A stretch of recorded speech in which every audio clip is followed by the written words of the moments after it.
Island girl ako, tignan natin kung carry ko bang tumira dito sa amazing island na puno ng mga ahas.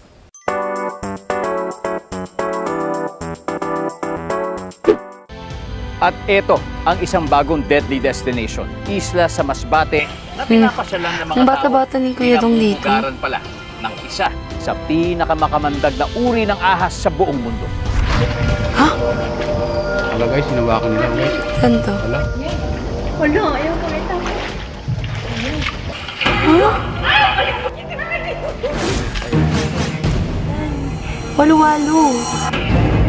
Sa bayan ng Masbate, isang isla ang dinarayo ng mahihilig sa extreme adventure. Ito ang Minalayo Island na mas kilala sa tawag na Snake Island. Kaya nilokado to dito. Yan o.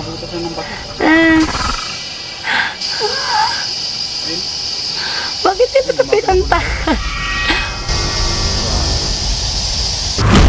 My gosh. Pinamumugaran kasi ang isla ayoko. ng banded sea crate, isa sa pinaka-venomous o pinaka-makamandag na ahas sa buong planeta. Nandidiri talaga ako sa ahas. Kilala sa local Nakakainis. name na walo-walo, ang banded sea crate ay amphibious. 2 beses nang bumisita sa isla si Rosito Garcia ng Teknoy Vlogs. Kasi, Alam din daw ni Rosito na venomous ang ahas. 10 times daw na mas toxic ang laso nito kaysa sa rattlesnake at kaya raw nitong pumatay ng 10 katao. ano yung balahibo ko?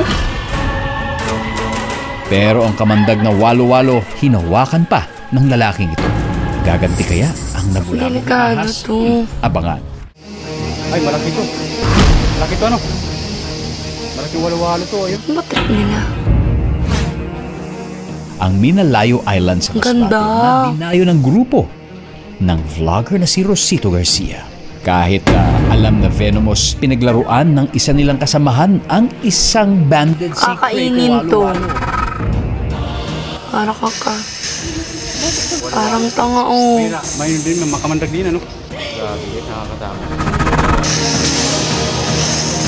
Stress ako sa kayo, kuya. Siyempre natatakot din na baka makagat ng walo-walo. Ba't mo hinawakan?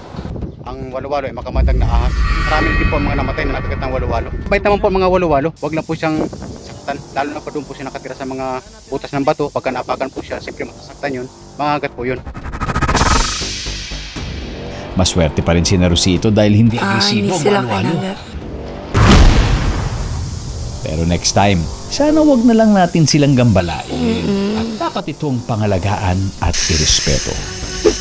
Huwag nyo nang paglaruan yung mga hindi kayo pinaglalaruan. Hindi naman kayo sinasaktan. Ba't nyo ginagambala? Anong ginawa nila sa'yo? Di pala ako yung ginawa ng masama. Pero nakakainis pa rin. Sana next time, hayaan na natin silang tumira sa kanilang sariling tahanan. Huwag na. Tama na. For the vlog lang yun eh. Kaya sa mga kapuso nating on the go, tutukan nyo ang live stream ng ating programa sa official accounts ng GMA Network, pati na rin sa YouTube at Facebook. At mag-comment din kayo sa ating mga kwentong amazing. Viernes 9:35 p.m.